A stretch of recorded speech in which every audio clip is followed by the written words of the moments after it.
غوث کا مطلب ہے مددگار، مدد کرنے والا۔ صحیح۔ حافظ صاحب اس میں کیا شک ہے؟ اس میں کیا مسئلہ ہے؟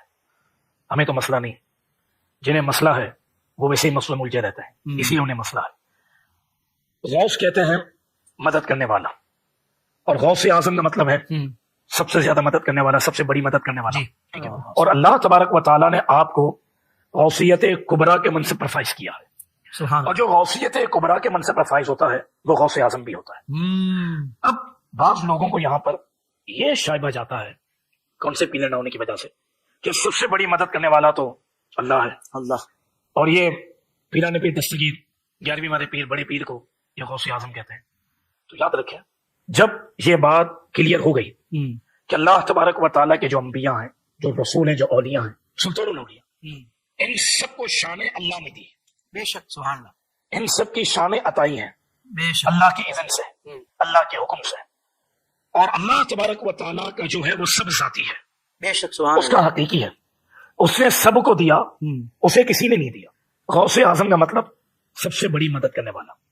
تو یہ جو ہم کہتے ہیں یا امت میں بڑے بڑے اولیاء نے کہا، وہ اس لیے کہا کہ آپ اولیاء میں سب سے زیادہ جلدی اور سب سے بڑی مدد کرنے والے ہیں۔ سبحان اللہ، یہ مطلب ہے سبحان اللہ۔ اولیاء کے درمیان سب سے بڑا درجہ۔ آپ دور کہاں جاتے ہیں؟ بانی پاکستان محمد علی جناح کو قائد اعظم کہتا ہے، تو قائد اعظم کون ہے پھر؟ واہ واہ، وہ فاروق اعظم اور صدیق اکبر، اس کے مفہوم کو تو سمجھتے ہیں یہ۔ میں آنے والا تھا جی، اب بتائیں اس سے کیا مطلب؟ فاروق اعظم کون ہے پھر؟ بتائیں پھر صدیق اکبر کون ہے؟ بغداد شریف میں آپ ممبر پر واعظ فرماتے ہوئے آپ نے یہ اعلان فرمایا تھا، قدمی ہذہ علی رقبۃ کل ولی اللہ، میرا یہ قدم تمام اولیاء اللہ کی گردنوں پر ہے۔ سب سے پہلے حضرت علی بن حیتی رحمۃ اللہ علیہ سب سے پہلے خلیفہ بھی ہے غوث پاک کے، یہی سب سے پہلے آگے بڑھے اور قدم مبارک تھام کر اپنی گردن پہ لیا تھا۔ پھر یہ دیگر اولیاء کرام نے بھی باری باری ایسا کیا۔ ان دنوں حضرت خواجہ غریب نواز معین الدین چشتی اجمیری رحمۃ اللہ علیہ خراسان کی پہاڑیوں میں عبادت فرماتے تھے، یہ بھی بیان سنتے تھے غوث پاک کا۔ انہوں نے یہ سن کر غوث پاک کے جناب میں عرض کیا، بل عینی وعلی رأسی، کہ آپ کا مبارک قدم میری گردن ہی پر کیوں بلکہ میری آنکھوں پر، میرے سر پر۔ اولیاء کرام پھلدار شاخیں ہوتی ہیں، جو شاخ پھلدار ہوتی ہے وہ جھکی رہتی ہے، جن میں پھل نہیں ہے تو اکڑتی ہے۔ ایسا بھی ہوا ہے، ایک دکان نے اس کا انکار کیا تو ان کی ولایتیں سلب ہو گئی، چھین لی گئی۔ ولی کے ایک معنی دوست بھی ہے، تو جس کو اللہ چاہتا ہے اس کو ولی بناتا ہے۔ تو اپنی محنت سے ولی نہیں بن سکتا، ولی کے لیے عالم ہونا بھی شرط ہے، جاہل ولی نہیں ہوتا۔ اس طرح مطلب یہ کہ میرے غوث پاک کو دنیا ولی کہتی ہے، بلکہ ولیوں کے سردار ہیں بڑے بڑے اولیاء کرام نے، ان کے دنیا میں تشریف لانے سے پہلے پیشین گوئی کر دی تھی۔ آپ ہیں غوث، غوث یہ اولیاء کرام کی ایک قسم ہے، کوالٹی ہے، ان میں ایک درجہ غوث ہے۔ تو آپ جو ہے نا یہ غوث اکبر کے مقام پر فائز ہیں، قطب اکبر، غوث اکبر، غوث اعظم، تو غوث بھی ہیں، غوث اعظم ہے۔ تو ہے وہ غوث کہ ہر غوث ہے شہدا تیرا، یعنی بہت سارے جو غوث ہیں ان سب کے بھی آپ غوث ہیں۔ غوث الاغواث بھی آپ کا ایک لقب ہے، غوثوں کے بھی غوث۔ غوث کے ایک لفظی معنی تو فریاد رس ہے، بہرحال ولیوں کی یہ اعلیٰ قسم ہے۔ اچھا، آپ اکثر جو ہے نبی صلی اللہ علیہ وسلم کے نام کے ساتھ امام اعظم بولتے ہیں صلی اللہ علیہ وآلہ وسلم، جبکہ بریلوی اور دیوبندی جو ہے امام ابو حنیفہ رحمہ اللہ کے ساتھ امام اعظم بولتے ہیں، تو آپ نبی صلی اللہ علیہ وسلم کے لیے قائد اعظم کا لفظ استعمال کیوں نہیں کرتے؟ قائد اعظم کا لفظ بھی استعمال کر سکتے ہیں، ہمیں کوئی اعتراض نہیں ہے، لیکن امام جو ہے نا یہ بیسیکلی ایک ریلیجس ٹرم ہے۔ کبھی امام حسین علیہ السلام کو کسی نے قائد حسین علیہ السلام نہیں کہا، کیونکہ قائد تو ہماری انڈیا پاکستان بنگلہ دیش کی ٹرمنالوجیز ہے نا، قائد کہتے ہیں لیڈر کو، لیکن یہ تو ایک بالکل چھوٹا سا ورڈ ہے۔ امام لفظ جو ہے یہ بہت ورسٹائل ہے، یہ قائد کے لفظ کو بھی کور کرتا ہے، مرشد کے لفظ کو بھی کور کرتا ہے، پیشوا کے لفظ کو بھی کور کرتا ہے، ہادی اور رہنما کے لفظ کو بھی کور کرتا ہے۔ یہ سارے کے سارے معنی اگر کسی عربی کے لفظ میں کور ہوتے ہیں وہ امام ہے، ٹھیک ہو گیا۔ ایکسپرٹ کسی فیلڈ کا اس کو بھی امام کہا جاتا ہے، جیسے امام بخاری کو ہم حدیث کی فیلڈ کا امام کہتے ہیں، امام حسین علیہ السلام کو ہم حق کے لیے چاہے جماعت تھوڑی ہو باطل کے خلاف ٹکرانے میں امام سمجھتے ہیں امام حسین علیہ السلام کو۔ تو ہم امام اعظم نبی صلی اللہ علیہ وآلہ وسلم کو اس لیے کہتے ہیں کہ سب سے بڑے امام وہ ہیں۔ اعظم ایک سپرلیٹو ڈگری ہے جو صرف نبی صلی اللہ علیہ وآلہ وسلم کے لیے یوز ہونی چاہیے اور کسی کے لیے نہیں۔ اعظم کہہ دیا نا آپ نے، سب سے بڑھ کر۔ اچھا اس کی وہ دلیل میں کہیں گے جی وہ حضرت ابوبکر کو بھی صدیق اکبر کہتے ہیں، حالانکہ سب سے بڑے تو صدیق نبی علیہ السلام ہے. سر یہ صدیق اکبر آپ کے علماء کہتے ہیں، حدیثوں میں صدیق اکبر نہیں آیا، صدیق کا لفظ آیا. حضرت عثمان کے لیے، اچھا عثمان کے لیے نہیں آیا غنی اکبر، وہاں کہتے ہیں عثمان غنی، وہاں ان کا چور پکڑا جاتا ہے. ادھر کیوں نہیں سال لگایا ہوا عثمان غنی کبیر، جس طرح فاروق اعظم لگایا ہے؟ فاروق اعظم تو آپ نے لگا لیا ہے، وہ تو فاروق لقب ہے صرف. حضرت عثمان والا آپ بھول گئے ہیں سر، اور میں نے پکڑ لیا. کیوں پکڑ لیا؟ کیونکہ نہ میں وہابی نہ میں بابی، میں ہوں مسلم علمی کتابی. تو ورنہ حضرت علی کے ساتھ کیوں نہیں ایسے آ رہا؟ علی مرتضی آتا ہے، اکبر آیا کوئی لفظ لگایا ہوا انہوں نے؟ اعظم لگایا ہوا ہے؟ نہیں لگایا ہوا. امام حنیفہ رحمہ اللہ سے ہمیں کوئی چڑ نہیں، نعوذ باللہ، ان کے مقابلے پہ نہیں ہم کر رہے. امام حنیفہ کا کیا مقابلہ ہے نبی علیہ السلام کے ساتھ؟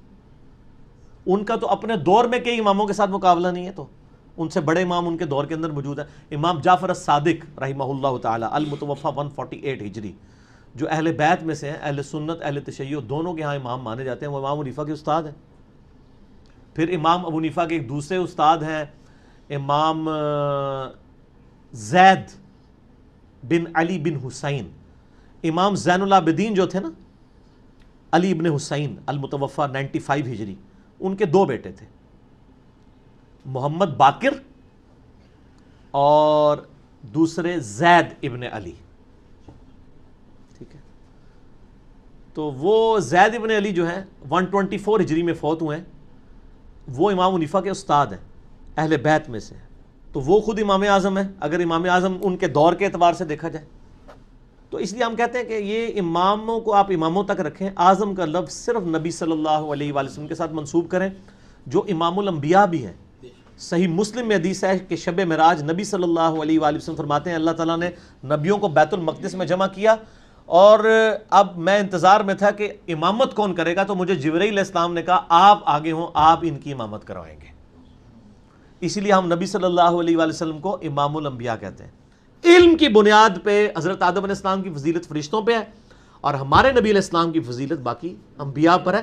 امام وہ آپ کا محلے مسجد کا امام نہیں ہوتا کہ عالم پیچھے کھڑا ہوتا ہے اور ایک جاہل اور راہل آنے والا ایک چھڑا مولوی انہوں اگے کر کے امامت. یہ سمجھتے ساڑھے محلے دے مولوی نے جنہوں مرضی امامت کھڑا کر دو. آپ کو پتہ ہے خلفائے راشدین اپنے زمانے میں خود امامت کرواتے تھے مسجد نبوی میں. وہ دنیا کا بھی امام ہوتا تھا، دین کا بھی امام ہوتا تھا. یہاں تو امام ان کے تنخواہ دار ہوتے ہیں.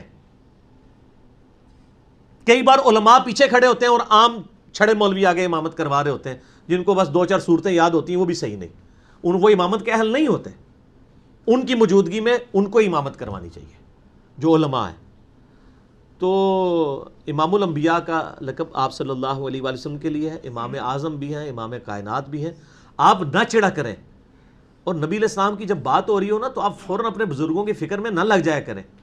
نبی علیہ السلام کی مبارک ذات اتنی یعنی بڑی ذات ہے کہ ان کے مقابلے پہ کسی کو لانا، یہ تو میں کہتا ہوں آپ جب یہ سوال کرنا ہی آپ کا توہین ہے. ضرورت ہی نہیں آپ کو. آپ کے پیٹ میں کیوں پیڑ ہوتی ہے؟ یا تو ہونا کہ آپ کا امام لادا ہو، میرا امام لادا ہو. تو ہمارے امام نبی علیہ السلام ہی ہے. ما ضل صاحبکم وما غوا. اسی لیے قرآن حدیث پڑھنے سے روکا جاتا ہے کہ قرآن میں جس امام کا ذکر ہے نا وہ نبی صلی اللہ علیہ وآلہ وسلم ہے، یا ان کے پیٹرن پہ چلنے والے. اطیعوا اللہ واطیعوا الرسول واولی الامر منکم فان تنازعتم فی شیء فردوه الی اللہ والرسول. اگر آپ اپنے بڑے بزرگوں سے بھی آپ کا اختلاف ہو جائے، اپنے حکمرانوں سے بھی اور بڑے علماء سے بھی، تو پلٹاؤ اپنے فیصلے کو اللہ اور اس کے رسول یعنی کتاب و سنت کی طرف. اچھا غوث اعظم کا مطلب بھی بتا دیں، اور یہ بھی بتا دیں آخر ہے کون؟ غوث اعظم تو اللہ تعالیٰ کی ذات ہے جی، اس میں کوئی شک نہیں ہے. غوث کہتے ہیں مددگار کو. بڑا مددگار، سب سے بڑا مددگار کون ہے؟ اللہ. ہاں انڈیا پاکستان بنگلہ دیش میں شیخ عبد القادر جیلانی کی طرف ہمارے دیوبند اور بریلوی علماء نے ان کو منسوب کیا ہوا ہے. ان کو غوث اعظم کہتے ہیں. اشرف علی تھانوی صاحب بھی غوث اعظم لکھتے ہیں، اور اس طریقے سے حمزہ بریلوی صاحب بھی ان کو غوث اعظم لکھتے ہیں. غوث اعظم اللہ ہی ہے، یہ تو غوث ہے ہی نہیں ہے، تو اعظم کیا ہے؟ ان کا نام تھا شیخ عبد القادر جیلانی. وہ گیلانی بھی بولتے ہیں، وہ گاف جیم بن گئی ہوئی ہے. تو شیخ عبد القادر جیلانی کی طرف یہ منسوب کیا. المتوفی 561 ہجری، ایک عالم دین گزرے ہیں 6ٹھی صدی ہجری کے اندر، 561 ہجری میں فوت ہوئے. ان کے اوپر میرا ایک کلپ بھی ہے شیخ عبد القادر جیلانی رحمۃ اللہ علیہ 11 بلکہ اس کا نام ہے 11ویں والے پیر کی نماز کا طریقہ، اسے صرف 11ویں کھانے کے لیے ہے. تو وہ غوث اعظم ان کو ویسے کہتے ہیں، انہوں نے کہیں نہیں کہا، نہ ان کو کسی نے کہا ہے، یہ لوگوں نے ان کی طرف منسوب کیا. یہ لقب غلط ہے، یہ لفظ استعمال نہیں کرنا چاہیے. یہ ساری ٹرمنالوجیز جو اعظم اور ان بڑی بڑی جو ہیں، یہ یعنی اگر تکوینی امور سے تعلق رکھتی ہیں تو وہ اللہ کی طرف منسوب ہوں گی، اگر وہ دین کے امامت کے پوائنٹ آف ویو سے ہیں تو وہ نبی علیہ السلام کی طرف منسوب ہوں گی، اور کسی کی طرف نہ منسوب کریں. ان لوگوں نے کبھی حضرت علی علیہ السلام کو تو غوث اعظم نہیں کہا، کبھی بھی نہیں کہیں گے، کیونکہ انہوں نے ٹرم بنائی ہے. اور پھر آپ دیکھیں انہوں نے یہ مشہور کیا ہوا ہے کہ چوں محمد درمیان انبیاء، غوث اعظم اسی طرح غوث اعظم درمیان اولیاء. وہ کہتے ہیں جس طرح نبی صلی اللہ علیہ وآلہ وسلم کا مرتبہ نبیوں میں ہے نا، اسی طریقے سے شیخ عبد القادر جیلانی کا مرتبہ اولیاء میں ہے. کتنا بڑا جھوٹ ہے. صحابہ کرام کیا نبی ہیں؟ تو اولیاء کی کیٹیگری میں آتے ہیں. صحابی تو ان کا ایک ٹائٹل ہے نا، وہ علیحدہ چیز ہے. ٹرم جو قرآن و سنت میں آئی ہے وہ تو یا نبی آئی ہے، اور غیر نبی جو نیک ہوتا ہے ولی، اسی میں آگے آپ شہید صدیق وہ تو مرتبے ہیں. ٹرمز دو ہی ہیں نیک بندوں کی، نبی اور غیر نبی. غیر نبی کو آپ ولی کہتے ہیں جو نیک ہو. قرآن میں بھی ہے نا کہ کچھ اولیاء اللہ ہوتے ہیں، کچھ اولیاء طاغوت ہوتے ہیں، شیطان کے اولیاء ہوتے ہیں، کچھ اللہ کے اولیاء. امام حمزہ بریلوی صاحب سے احکام شریعت میں یہ سوال ہوا کہ اولیاء اللہ کے سردار کون ہیں، تو انہوں نے کہا حضرت ابوبکر صدیق رضی اللہ تعالیٰ عنہ. انہوں نے شیخ عبد القادر جیلانی کا نام نہیں لیا. یہ حمزہ بریلوی صاحب کی میں بات کر رہا ہوں. تو سر یہ جعلی شعر اپنی مسجدوں سے ہٹائیں، ٹھیک ہے، یہ کام چھوڑ دیں. آپ لوگ اگر خلفائے راشدین تک رہتے نا تو آپ کو ہدایت بھی مل جاتی. علیکم بسنتی وسنت الخلفاء الراشدین المہدیین، ابو داؤد ترمذی نسائی ابن ماجہ. تم پر میری سنت اور میرے خلفائے راشدین کی سنت لازم ہے. تو یہ تو پھر اپنے لوگوں کے ساتھ منسوخ کیا. بزرگوں کو ہمیں کوئی دشمنی نہیں ہے. آج اگر ہم حضرت عیسیٰ علیہ السلام کے بارے میں جو لوگ غلط عقیدے ہیں بیان کرتے ہیں، اور ہم کہتے ہیں حضرت عیسیٰ اللہ کے بیٹے نہیں ہیں، وہ اللہ کے بندے ہیں. قرآن میں تو یہاں تک ہے وہ روٹی کھانے کے محتاج تھے، سورہ مائدہ آیت نمبر 75 میں. تو یہ حضرت عیسیٰ کی توہین نہیں ہو رہی ہوتی، یہ بتایا جا رہا ہوتا ہے ان کو خدا نہ مانے. آپ کے بزرگوں کی ہم کوئی توہین نہیں کرتے، وہ ہمارے بھی بزرگ ہیں. ہم یہ کہتے ہیں کہ ان کو نبی نہ مانیں، ان کو صحابہ کے مرتبے پہ نہ لے جائیں، ان کو جدھر ہے نا ادھر ہی رہنے دیں. اس سے نیچے بھی نہ کریں، اس سے اوپر بھی نہ کریں. آپ کے دل کی خواہشات کا تو ہم کچھ نہیں کر سکتے. تو علم کی یہ دنیا ہے، تو علم کے میدان میں جذبات کی کوئی حیثیت نہیں. سر یہ بزرگوں نے کیا کیا ہے؟ نگاہیں مارتے رہے ہیں، وہ بھی کچھ نہیں کیا نگاہیں مار کے بھی، ٹھیک ہے نا، مار کے کام خراب کر دیا. پتہ نہیں مارتے نہیں. وہ میں ابھی وہ ایک دعوت اسلامی والوں نے کتاب چھاپی ہے کرامات غوث اعظم شیخ عبد القادر جیلانی. اس میں لکھا ہے کہ ایک مرید تھا، تو وہ اس نے نا ان کی وہ جو لوٹا تھا نا اس کی ٹوٹی قبلہ رخ نہیں رکھی ہوئی تھی، تو کو کتنے پہنچ دے جائے. تو وضو کروا کے اس نے لوٹا ایسے ہی رکھ دیتا، بیچارے کو مطلب غلطی ہوگی. انہیں جناب ایک نگاہ ماری تو مرید جلال کتاب نہ لاتے ہوئے جاں بحق ہو گیا.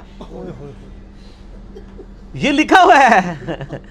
اچھا یہ اسی سے لیا نا، اور یہ کتاب ہے بہجت الاسرار. بہجت الاسرار جو ہے نا ایک انسائکلوپیڈیا شیخ عبد القادر جیلانی کی کرامات کا، اسی سے یہ نقل کیا ہوا ہے. اچھا کہتے ہیں جناب پھر انہوں نے ایک نگاہ لوٹے کی طرف ماری، اس کی ٹوٹی سی. میں کہ یار وہ پہلی لوٹے تھے مار دیندے، مسئلہ ہی حل ہوتا، بندہ بچ جاتا. جھوٹ ہے. یعنی یہ ہم مذاق شیخ عبد القادر جیلانی کا نہیں اڑا رہے، ان کی طرف جھوٹ منسوب بالکل. اسی طرح ان کی طرف انہوں نے جھوٹ منسوب کیا کہ انہوں نے کہا ہے میں مشرق میں ہوں. یہ بہجت الاسرار میں لکھا ہے میں مشرق میں ہوں اور میرا مرید مغرب میں ہو، اس کا ستر کھل جائے تو میں اس کا ستر ڈھانپ دوں گا. تو میں نے اس پہ ان کو کہا تھا کہ یار اگر آپ اتنے کانفیڈنٹ ہیں، ٹھیک ہے جی، آپ کانفرنسز کراتے ہیں شیخ عبد القادر جیلانی کے نام کے اوپر، آپ اگر اتنے کانفیڈنٹ ہیں کہ میں سچا قادری ہوں، سچا قادری ہوئے گا جو پائی جی میڈیا دے کیمرے سامنے لوائے اور پھر کہ جی یا شیخ عبد القادر جیلانی اور نال ہی اپنی تہمت کھول دے، تو وہ آگے. ویسے میرا مشورہ یہ کرنے سے پہلے آپ انڈر ویئر پہن لیجئے گا، کیونکہ مجھے 100% یقین ہے کہ آپ جو ہے آپ کو بے عزتی کا سامنا کرنا پڑے گا. جب ہم یہ مذاق اڑاتے ہیں، یہ کہتے ہیں بزرگوں کا مذاق اڑا رہے ہیں. ہم بزرگوں کا نہیں اڑا رہے ہیں، بزرگوں کا مذاق آپ نے اڑوایا ہے. ہم نہیں کہتے کہ انہوں نے یہ باتیں کہی ہیں. قصیدہ غوثیہ میں اتنے کفریات لکھے ہوئے ہیں، اتنے شرکیہ باتیں لکھی ہوئی ہیں ان کا اسلام سے دور دور تک تعلق نہیں ہے. اور جو انہوں نے متکبرانہ دعوے کیے میں، یعنی کوئی شخص اس طرح کا دعویٰ کر سکتا ہے کہ تمام اولیاء کی گردن پہ میرا پاؤں ہے؟ جو بندہ اللہ کا نیک بندہ ہے وہ تو ڈرتا ہی رہتا ہے. وہ یہ تو حضرت ابوبکر صدیق نے دعویٰ نہیں کیا کہ تمام صحابہ کی گردن پہ میرا پاؤں ہے. ٹھیک ہو گیا نا؟ اس طرح کے یہ سارے دعوے جھوٹے ان کی طرف منسوب ہیں. انہوں نے یہ باتیں نہیں کی. شیخ عبد القادر جیلانی کی جو صحیح بات ہے وہ مجھے پتہ ہے، میں آپ کو بتا دیتا ہوں. ان کو کسی نے بتایا کہ جی عید کا چاند نظر آ گیا. انہوں نے کہا کہ عبد القادر کی عید کا دن تو وہ ہوگا جس دن وہ اپنا ایمان بچا کے قبر میں اتر جائے. یہ بات ایک شریف النفس آدمی کر سکتا ہے. جو شخص یہ بات کر رہا ہے وہ یہ کیسے کہہ سکتا ہے کہ میں اس وقت تک جنت میں نہیں جاؤں گا جب تک سارے مرید نہ ساتھ لے جاؤں؟ جھوٹ بول رہے ہیں نا یہ. تو ہم نہیں مانتے کہ انہوں نے یہ باتیں کی ہیں. پہلے تو میں ان سے پوچھتا ہوں کہ آپ اپنے نام کے ساتھ قادری لکھتے ہیں اور اپنی نسبت شیخ عبد القادر جیلانی کے ساتھ کرتے ہیں، انہی کی وجہ سے قادری کہلاتے ہیں نا. تو شیخ عبد القادر جیلانی رحمہ اللہ کی طرف جو منسوب کتاب ہے غنیت الطالبین، اس کے شروع ہی میں نماز کا طریقہ انہوں نے لکھا ہوا ہے. اور وہ وہی طریقہ لکھا ہے جو بخاری اور مسلم میں موجود ہے. یعنی اللہ کے محبوب صلی اللہ علیہ وآلہ وسلم نماز میں رکوع میں جاتے وقت اور رکوع سے اٹھتے وقت رفع الیدین کرتے تھے، جس سے یہی بزرگوں کے ماننے والے کبھی کہتے ہیں مکھیاں مارنا، کبھی کہتے ہیں بت رکھ کے آتے تھے، کبھی کہتے ہیں یہ منسوخ ہو گیا. تو جس شیخ عبد القادر جیلانی رحمۃ اللہ علیہ کے نام پہ آپ لوگ عزتیں اویل کر رہے ہیں، ایون چندے اکٹھے کر کے اپنا سورس آف انکم جس شخصیت کو آپ نے بنایا ہے، وہ جس طریقے پہ نماز پڑھتی تھی وہ آپ نماز کا طریقہ پبلک میں کیوں نہیں بتاتے؟ پھر سچے قادری ہوں گے نا. آپ کا تو دعویٰ ہے وہ اولیاء اللہ کے سردار ہیں. اچھا، اولیاء اللہ کے سردار وہ نماز پڑھتے رہے جو منسوخ تھی؟ سردار تے چیک کر کے بنانا سی نا. نہیں، وہ حنبلی تھے. وہ حنبلی کو تو بعد میں ہم دیکھیں گے، پہلے تو ہم یہ دیکھیں گے. پہلے تو یہ بات ہے یہ جھوٹ ہے. نبی صلی اللہ علیہ وآلہ وسلم کی نماز کا طریقہ جو آپ کے نزدیک ختم ہو چکا، جو مکھیاں مارنا ہے، نعوذ باللہ، اور کیا کیا آپ اس کے لیے نام رکھتے ہیں. آپ کے سب سے بڑے بزرگ اس طریقے پہ نماز پڑھتے تھے. جس بزرگ کو پوری زندگی یہی نہیں پتا چلا کہ نبی علیہ السلام نے نماز کس طریقے پہ پڑھی ہے، وہ آپ کے دلوں کے حال کیسے جانتے ہوں گے؟ پھکی ہے نا سر، الزامی جو آپ اینٹی وینم ساڑھے گل تے پھر یہی گلاں نے. جسے خود نماز کا طریقہ نہیں پتا بقول آپ کے، پہلے تو انہیں حنفی کریں قبر سے نکال کے ریکویسٹ کر کے، لیکن اب تو کوئی فائدہ نہیں. کیا آپ اللہ تعالیٰ کی قدرت و اختیار کو کسی کا عطا کردہ سمجھتے ہیں؟ اگر نہیں تو کسی غیر اللہ میں غیر مستقل اور اللہ تعالیٰ کا عطا کردہ اختیار ماننے سے شرک و برابری کیسے ثابت ہوگی؟ اوے پرانے کوڑ قسم دے تواڈے دلائل نے. یہ میں نے اس پہ ریسرچ پیپر نمبر 3 لکھ دیا ہے، دعا صرف اللہ ہی سے، کہ جی ہم تو اللہ کی اطاعت سے مانتے ہیں، یہ کرتے ہیں وہ کرتے ہیں. بھائی جب اللہ کہہ رہا ہے میں نے یہ چیز اطاعت ہی نہیں کر رہی کسی کو، تو آپ کس نے اللہ کی اطاعت سے؟ میں کہوں کہ اگر اللہ کی اطاعت سے ہم کسی کی عبادت کر سکتے ہیں، یہ تو خدا کی ڈیفینیشن کے خلاف ہو جائے گا. خدا تو کبھی یہ نہیں کہے گا. سورہ آل عمران میں ہے کہ اللہ تعالیٰ کبھی تمہیں نہیں کہے گا کہ تم نبیوں کو یا فرشتوں کو رب مان لو اللہ کو چھوڑ کے. کیا تمہیں وہ کفر کی طرف ترغیب دے گا بعد اس کے کہ تم ایمان لے آئے، اور بعد اس کے کہ تم کتاب کی تعلیم دیتے بھی ہو اور اس کی تعلیم کا درس بھی دیتے ہو، پڑھتے پڑھاتے بھی ہو؟ یہ سورہ آل عمران کے اندر آیت موجود ہے. تو اللہ تعالیٰ کبھی بھی یہ، اس پہ میرا یوٹیوب پہ کلپ بھی ہے، من دون اللہ کون، اس میں نے یہ آیت بھی بریف کی ہے. اس طرح نہیں ہوگا میرے بھائی. اللہ تعالیٰ جو چیز چاہے گا نا وہی آپ کسی کے لیے مان سکتے ہیں. اللہ چاہے گا، آپ کے چاہنے سے اللہ نے نہیں چاہنا. آپ کہیں جی اللہ چاہے تو فرعون کو جنت میں اور موسیٰ کو دوزخ میں پھینک سکتے ہیں، ہم کہتے ہیں آپ کیسے یہ فیصلہ کر سکتے ہیں؟ اللہ تو کہتا ہے لا تبدیل لکلمات اللہ. فرعون ہی دوزخ میں جائے گا، موسیٰ جائیں گے جنت میں. کیونکہ اگر موسیٰ علیہ السلام کو جنت میں نہیں جائے تو اللہ کے کلمات بدل جائیں گے، اور جو کلمات بدل دے وہ اللہ ہی نہیں ہے. تو اللہ وہ ہے کہ اس نے مشکل کشائی اور حاجت روائی کے لیے دعا کے لیے کہا صرف مجھے پکارو. وہ اپنی یہ والا معاملہ کسی کو عطا بھی نہیں کرے گا. ظاہری اسباب لادہ معاملہ ہے، نبی سامنے موجود ہوں، آپ ان سے جا کے ضرور ریکویسٹ کریں، اس کے اوپر تو کوئی نہیں ہے. غائب میں نہیں مدد کے لیے پکار سکتے. ایاک نعبد و ایاک نستعین. دعا صرف اللہ ہی سے، میرا ریسرچ پیپر نمبر 3 ہے، اور مسئلہ نمبر 3 ہے ahlsunnatpak.com پہ دعا صرف اللہ ہی سے، وہ آپ دیکھ لیں، میں نے سارے ان کے، اور ایک میرا یوٹیوب پہ کلپ ہے مفتی اکمل صاحب کے شیطانی دھوکے کا جواب کہ جی امی سے روٹی مانگیں گے شرک ہو جائے گا، یہ پرانے بہانے سن پائی